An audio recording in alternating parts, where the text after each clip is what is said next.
આપણે એક ખૂબ સારો શ્લોક પ્રાચીન સમયથી છે, કાર્યેષુ દાસી વાળો, કે જેમાં સ્ત્રીના આટલા અલગ અલગ રૂપો આપેલા છે.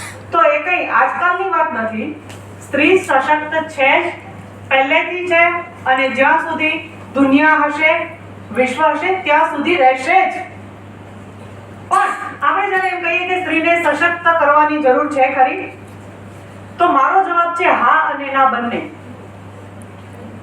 શું કામ? એનું કારણ તો કે સ્ત્રી પોતે સશક્ત છે, પણ એનું જે એકદમ મજબૂત પાસું છે એ જ ક્યારેક એમની વીકનેસ બની જાય છે. સ્ત્રીનું સૌથી મજબૂત પાસું કયું છે? એમના emotion. She is very emotional. પોતાની લાગણીના બળે એ જેટલું પણ આક્રમક રીતે કરી શકે છે, એટલું જ જતું પણ કરી શકે છે, અને એટલું જ બલિદાન પણ આપી શકે છે. તમે જો, આપણે જોઈએ છીએ કે એક સામાન્ય માં તરીકે એક કૂતરી હોય તો એ પોતાના બચ્ચાને જ્યારે વાઘ ઉપાડી જતો હોય ત્યારે કેટલો સામનો કરી બેસે છે. આ એની નારી શક્તિ છે. ભલે પશુ સ્વરૂપમાં છે, પણ આ એની નારી શક્તિ છે. મારા બાળકને કોઈ કેમ અડે. તો આ જ એનું જે ઇમોશન છે એ એને બધું જતું કરવાની ભાવના ઉપર ઉતારી દે છે.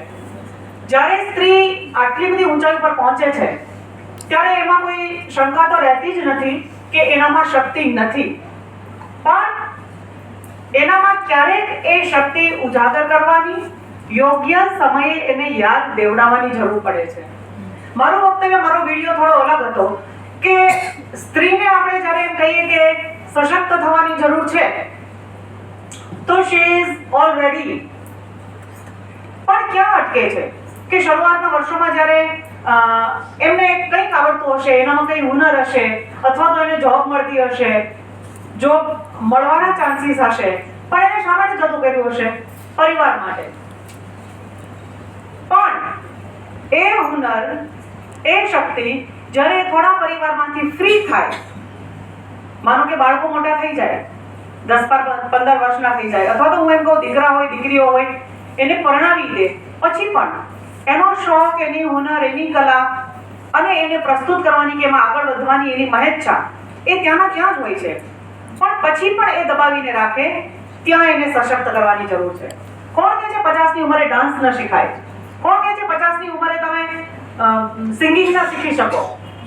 બધું જ થાય છે, પણ એ સમયે સ્ત્રી સશક્તિકરણની જરૂર પડે છે. જ્યારે એની પછીની પેઢી એનો હાથ પકડીને એમ કહે ને કે ચાલ મમ્મી, ડાન્સમાં તું મારી સાથે, મને ખબર છે તને પહેલેથી જ શોખ છે, પણ પરિવાર માટે તે જતું કર્યું છે. કારણ કે દીકરીએ ક્યારેક ક્યારેક એના પગ થિરકતા જોયા હોય, જ્યારે ઘરમાં કોઈ ન હોય ને અને સરસ મજાનું સંગીત વાગતું હોય તો એ આપમેળે બહાર આવી જાય. જ્યારે એની વહુ એમ કહે કે ચલો મમ્મી, આજે મારી સાથે તમારે આ જગ્યાએ આવવાનું છે, તો મજા આવી જાય. બરાબર ને? તો આ સમયે સ્ત્રીને સશક્ત કરવાની જરૂર છે. બાકી સ્ત્રીમાં શક્તિ છે, પણ એ શક્તિનો પોતાના સ્વકેન્દ્રી કોઈ પણ પ્રગતિ માટે એ ઉપયોગ નહીં કરે. ચાહે પહેલાના જમાનાની સ્ત્રી હોય, ચાહે આજના જમાનાની સ્ત્રી હોય. પણ હું એવું કહું છું કે જ્યારે એને મોકો મળે ત્યારે એને અચીવ કરવા માટે એના ઘરના સ્ત્રી સભ્યોએ, પુરુષ સભ્યોએ બધાએ જ એમને મદદ કરવી જોઈએ, અને એ રીતે સ્ત્રી સશક્તિકરણની જરૂર છે.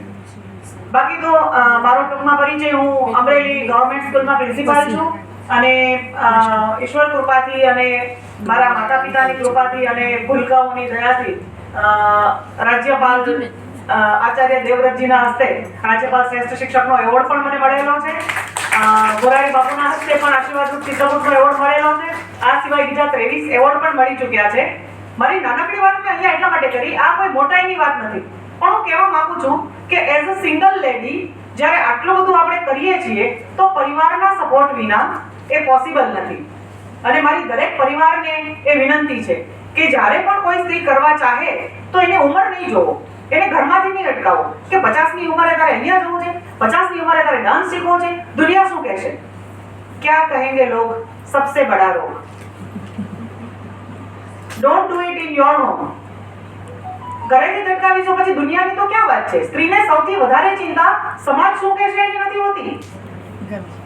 શેની હોય છે? ઘરના શું કહેશે. જ્યારે ઘર માટે સ્ત્રી એક વખત બિંદાસ થઈ જાય ને કે દુનિયા ચાહે ગમે તે કે મારો પરિવાર મારી સાથે છે, આઈ કેન ડુ એનીથિંગ, ત્યારે એ સ્ત્રી નીકળી શકશે બહાર. તો બસ અત્યારના સમય મુજબ હું એ જ સ્ત્રી સશક્તિકરણ ગણું છું કે જ્યારે સ્ત્રીને પોતાની કોઈ દબાવેલી મહેચ્છાને કોઈ પણ ઉંમરે એ પૂર્ણ કરવાની ઈચ્છા થાય ત્યારે એક વખત એ આગળ નીકળી જાય તો એ સ્ત્રી સશક્તિકરણ અદ્ભુત હશે. Thank you so much.